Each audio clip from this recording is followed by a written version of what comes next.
Sensasi biji kopi asal Lahat Sumsel, rasanya beda jadi incaran pecinta dari Jawa dan Bali. Laporan wartawan sripoku.com, Ehdi Amin. Termotivasi melihat potensi biji kopi yang ada di desanya, Yogi Kurniawan salah satu petani kopi di Lahat, tergerak untuk menjadikan kopi sebagai usaha yang menguntungkan. Petani satu ini memulai menekuni bisnis kopi di tahun 2017. Berawal dengan mempelajari proses pasca panen biji kopi, Yogi berambisi untuk memperbaiki kualitas biji kopi di wilayah tempat tinggalnya Kecamatan Jarai, Kabupaten Lahat, Sumatera Selatan.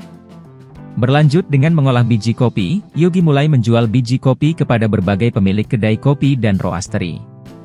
Pada November 2019, Yogi membuka toko online kopi Serambi di Tokopedia untuk menjawab permintaan pelanggan di berbagai kota di Indonesia. Melalui Tokopedia, Yogi banyak menjual green beans atau biji kopi mentah yang dibutuhkan oleh roastery-roastery untuk diolah menjadi kopi. Rata-rata pelanggan Yogi di Tokopedia adalah para pelaku usaha lainnya yang juga menjual produk kopi atau memiliki kedai kopi. Dengan memperoleh omzet jutaan rupiah di Tokopedia, Yogi juga bisa mendapatkan pelanggan dari luar daerah, seperti di Pulau Jawa, Bali dan Nusa Tenggara. Usaha kopi Serambi membawa berkah bagi Yogi karena bisa membantu meningkatkan perekonomian keluarganya. Yogi juga bisa mampu membuka lapangan pekerjaan bagi masyarakat sekitar untuk menjadi buruh lepas, misalnya sebagai penyortir biji kopi, ketika masa panen tiba. Yogi membudidayakan serta menjual biji kopi Robusta dan Arabica yang memang di sekitar Kabupaten Lahat. Misalnya, biji kopi Robusta didapatkan dari kebun kopi di Lahat dan Pagar Alam, sementara biji kopi Arabica dari Muara Enim dan Pagar Alam.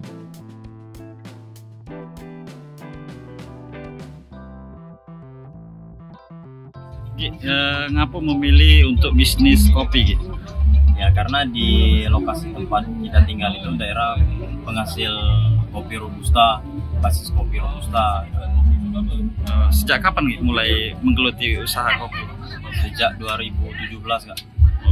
Sekarang apa yang sudah dihasilkan dari bisnis kopi? Alhamdulillah sejauh ini sudah ada pendapatan bulanan jutaan rupiah. Oh, katanya juga memanfaatkan aplikasi ya untuk penjualan kopi. Oh ya, memanfaatkan marketplace Tokopedia untuk menjual hasil kopi di daerah kita tinggal. Kalau untuk pengiriman kopi atau penjualan kopi di sendiri sejauh ini selain di Kabupaten Lahat di mana aja? Selain di Kabupaten Lahat sampai Nusantara sih Mas. Oh, siap. Iya.